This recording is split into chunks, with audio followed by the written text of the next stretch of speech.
What is up, everyone? This is Tyler G of Batman Figs on Instagram, and today's Batman animated series episode review is going to be on the one titled The Terrible Trio. Now, to most people who watch the show, and even Bruce Timm himself, they consider this the worst episode for Batman the Animated Series. Now, if you include the fourth season, I would have to say that the episode titled Critters is pretty cringeworthy, but still a lot of people consider this the worst.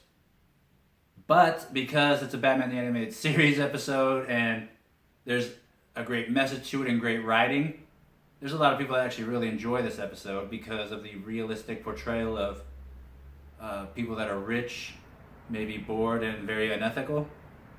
So what we have in this episode is the villains are three men who are the elite of Gotham. They're even friends with Bruce Wayne because they run in the same circles because they're so rich and grossly loaded. And they have a conversation with Bruce at one point where they talk about how they've done it all, like nothing really phases them anymore. They're like adrenaline junkies. And they've done it all because they have all the money in the world. They can do whatever they want. They say they've hunted the most dangerous game. I don't know if they're talking about humans, but they also say that they killed great whites, they've had crazy excursions in the air. So these guys have done it all, and they're getting calloused to all the good stuff in life. Like, I'm sure if you take a normal person and they would just take one day of going deep sea fishing or going hunting, that would be exciting for them, but not these guys. They've done it all. They've had a very privileged life. Everything comes easy to them. And they want a little bit of a challenge. So what is a person to do in Gotham City? Become a criminal. So they all three wear these ridiculous masks. One wears a vulture mask, one wears a shark, and one wears a fox. And that's supposed to symbolize each of their specialties of the land, sea, and the air. Now, there was a person that commented on my picture today who just made a very great point that this episode, even though a lot of people don't like it, it's one of the most realistic portrayals and gritty portrayals of how the social elite, when unethical, can think that they could get away with whatever they want. And these guys really think that they can get away with whatever. They even say that. And it just reminds, I remember when Winona Ryder shoplifting thing, or whenever you hear a celebrity did a crime, it's like Robert Blake or something, or OJ. You're like, why? He had everything in the world. If he lost Nicole, he could just go get another one. Why was he obsessed with her? Or why was she stealing a purse when she could just buy one? Talking about Winona Ryder. Or any celebrity that's done any crime, the first thing people ask is why? They had everything.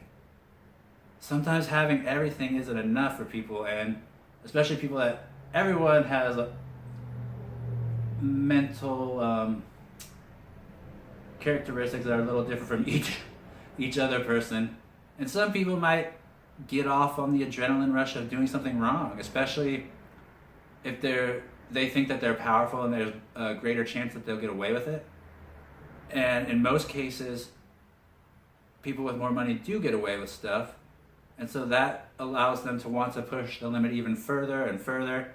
And so when you watch this episode again, you can totally see this being something that happens every day. I'm sure it doesn't happen every day, but you could see how it could happen any day to these kind of people that grew up in privilege, and the decadence of life just doesn't have that same effect on them as it would anyone else.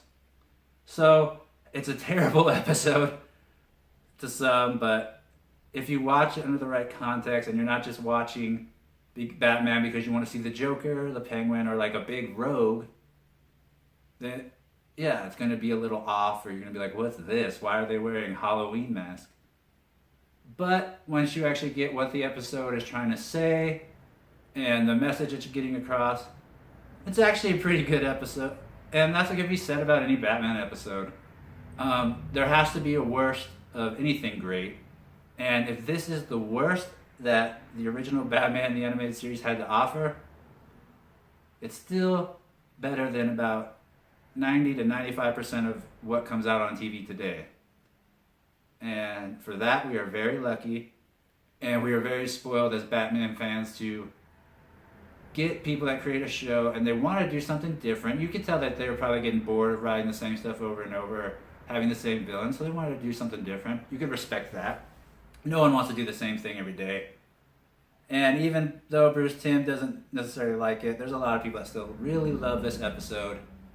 And they appreciate when Batman leans more towards the realistic. And that's probably why Christopher Nolan's Batman series got a lot of high praise, because it's so grounded. And seems like Batman can live in this real world because of all the gadgets he have are very grounded in reality. And I'm sure you guys know that. I'm just saying that that's how I feel when I watch this episode. It's more grounded in reality. It's a psychological look at what happens to rich men who are spoiled and also have no ethics and just want to get off on adrenaline. So it's really an interesting episode and an interesting look. So I would recommend at least watching it and giving it a try. So that is the episode review today. I hope you guys have a great weekend. And I will be doing toy reviews as well. Coming back very soon, probably back on Monday. And we'll get back into the Justice League 7-pack. All right? I hope you have a great day. Make the most of it. And I'll see you soon.